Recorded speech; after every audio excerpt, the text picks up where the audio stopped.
Un CRM peut saboter vos ventes. Pas parce qu'il est mal choisi, non, mais parce qu'il est mal utilisé. Et dans la plupart des cas, le problème ne vient pas des fonctionnalités absentes. Il vient des fonctionnalités activées à tort. Donc dans cette vidéo, je vais vous dire exactement ce qu'un CRM doit faire pour vous et ce qu'il ne doit surtout pas faire.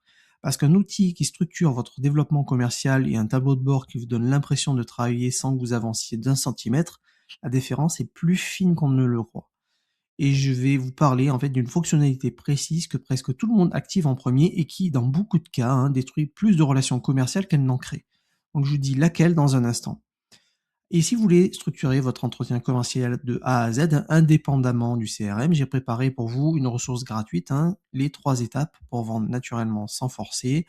Donc c'est une petite formation rapide et directement applicable. Le lien est en bas de la vidéo dans la description. On en reparle à la fin.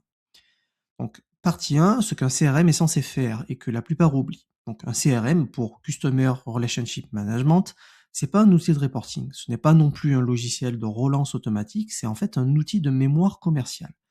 Donc, sa fonction principale, elle est simple. Donc, vous permettre de ne jamais oublier ce que vous savez sur un prospect et de reprendre une conversation exactement là où vous l'avez laissée. Si vous revenez vers un prospect 6 semaines après votre dernier échange et que vous lui dites: «Vous m'aviez parlé de votre problème de recrutement en mars, comment ça s'est passé?» Mais vous venez de créer quelque chose qu'aucun argumentaire ne peut créer. C'est la preuve que vous l'avez vraiment écouté. Donc ça, c'est la vraie valeur d'un CRM.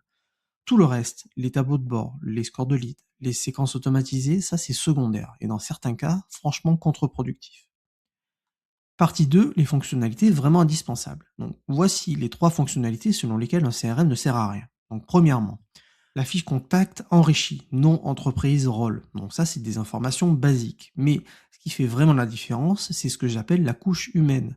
Les informations que vous avez collectées en conversation. Ses enjeux actuels, ceux qui le préoccupent, ceux qui vous a confiés sans que vous le lui demandiez. Ces informations-là, si vous ne les notez pas immédiatement après l'entretien, vous les perdez. Et vous perdez avec elles l'avantage compétitif qu'elles vous donnent. Deuxième point, c'est le pipeline visuel. Donc, pas pour faire joli, pour voir en un coup d'œil où vous en êtes avec chacun de vos prospects. Donc, l'objectif, c'est que vous ne puissiez jamais être surpris par un blanc dans votre pipeline.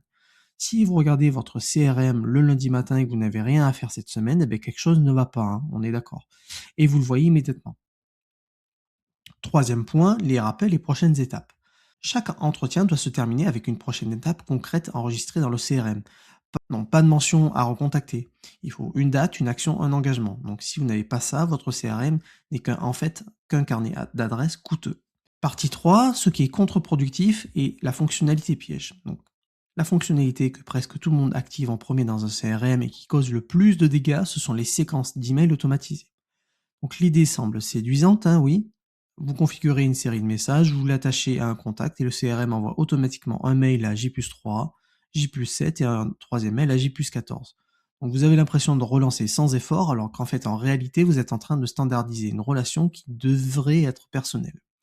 Donc votre prospect reçoit un email et qui commence par son prénom mais ne mentionne rien de ce dont vous avez parlé, rien de sa situation spécifique. Rien qui prouve que vous savez vraiment qui il est. Et dans un monde où chacun reçoit des dizaines de ces messages par semaine, eh bien, il le reconnaît immédiatement pour ce qu'il est. Une séquence en fait automatique. Et en fait, il va ignorer ce message. Pire, si votre relation avec ce prospect est en train de se construire sur de la confiance et de la personnalisation, et qui reçoit soudainement cet email générique de votre part, eh ben en fait, vous allez effacer une partie du capital relationnel que vous aviez construit. Et ça coûte plus que ça rapporte. Donc la règle simple, n'automatisez jamais un message qui devrait être personnel. Automatisez les confirmations de rendez-vous, par exemple, les récapitulatifs administratifs aussi, les rappels logistiques. Surtout pas les relances commerciales. Partie 4, ce qui est facultatif sans être inutile dans un CRM. Alors, il y a des fonctionnalités qui sont utiles pour certaines structures et superflues pour d'autres. Donc, le scoring de lead, par exemple, c'est la fonctionnalité qui attribue un score à chaque prospect selon son comportement et c'est très puissant si vous avez un volume important de contacts entrants. Si vous gérez 50 prospects actifs, eh ben, c'est une couche de complexité inutile qui vous fera passer plus de temps à interpréter des scores qu'à passer des appels. Les tableaux de bord aussi et rapports statistiques, pareil. Ils sont précieux si vous pilotez une équipe commerciale et que vous avez besoin en fait de données agrégées. Donc pour un indépendant ou une petite structure, passer 2 heures par semaine à analyser des graphiques au lieu de parler à des prospects, c'est une façon sophistiquée de procrastiner. Ah, attention. Donc l'intégration avec votre messagerie aussi, utile si elle vous évite une double saisie. Elle est par contre contre-productive si elle crée plus de notifications et d'interruptions qu'elle n'en supprime. Donc la règle, hein, pour les CRM, donc une fonctionnalité facultative n'est utile que si elle vous fait gagner du temps sur quelque chose que vous faites déjà. Si elle crée une nouvelle tâche, ben ne l'activez pas tout simplement.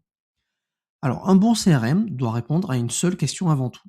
Est-ce qu'il me permet de me souvenir de qui est vraiment mon prospect et d'être là au bon moment avec la bonne attention? Si vous répondez oui à cette question, eh bien, il remplit son rôle. Si vous passez plus de temps à le nourrir qu'il ne vous en fait gagner, c'est qu'il est mal configuré ou en fait qu'il est trop complexe pour votre usage. Donc le meilleur CRM est celui que vous utilisez vraiment en fait, pas le plus complet, pas le plus cher, celui dont l'usage est devenu un réflexe. Donc comme noter après chaque entretien et ouvrir la fiche avant chaque appel. Alors ce que je vous ai décrit aujourd'hui, donc la mémoire commerciale, les prochaines étapes, la personnalisation, ben, c'est exactement ce que structure la ressource gratuite que j'ai préparée, qui s'intitule les 3 étapes pour vendre naturellement sans forcer. Donc le CRM est un outil, cette méthode en revanche, c'est la logique qui le rend utile. Donc le lien est en bas de la vidéo dans la description. À très vite et pensez à vous abonner.